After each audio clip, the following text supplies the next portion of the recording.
Hey everybody, I'm here with my weather friend, Met friend Mike Haggett from Poland Springs, Maine. He's up here visiting Gloucester. No, he didn't come down to see me. He had a family outing to go to. But we got together this morning, and I just want to ask him a few questions, and he's going to explain to us what he loves about the weather, what he loves about Gloucester. All right, Mike Haggett, welcome to Goodharborbeach here in Gloucester. How you liking it this morning? It's a little chilly out here, but you know what? It's a great place to be. What a gorgeous area that Gloucester is. Yeah, it really is beautiful down here. What do you think Gloucester and Maine reflect on each other? Well, there's a lot of similarities as far as the coastline, as far as the wind patterns go, wind coming off the water and wreaking all kinds of havoc on the shorelines, and very similar as far as topography with the rocks and the beaches and whatnot, and erosion, and there's a lot of similarities between here and there. Right. So we're going into February pretty soon, another week. What do you see as far as nor'easters, forecasts?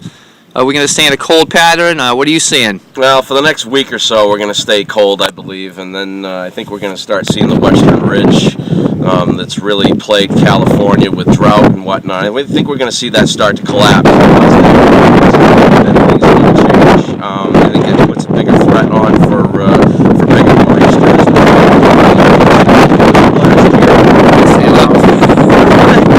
As we hang on through the wind, so I think we're going to see the elements change. I think we're going to see a lot more coastal storms. I think there's going to be some strong ones, and there could be some events where we could have a lot of wind and a lot of snow accumulation. Yeah, that's making sense to me too as well. I think with that blocking pattern that's going to set up a Greenland block eventually in the next, I think it's 10 to 12 days anyways, we'll start to see a lot of storms retrograding and off the ocean back into, I would say anywhere from Boston points north to Maine, and then they could swing southwest also, right? And that's usually what gives us our damage in nor'easters and coastal flooding. Yeah, the western block has really wreaked havoc on our weather patterns this year. I mean, that's part of the reasons why up in Maine we've had to deal with a lot of ice.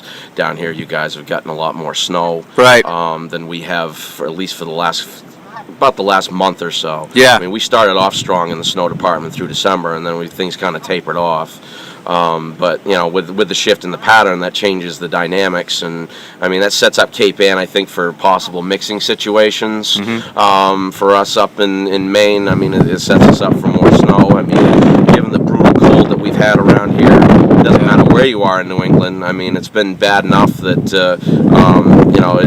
with the potential for cold air damming and whatnot, it does set up the idea for some pretty strong snow events. Right.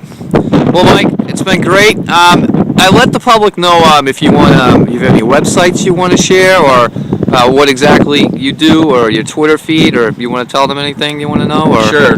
You can find me on Facebook. It's Western Maine Weather. If you just go in and do a search there, and then from there, that'll link you up to my Twitter feed as well as my blog site.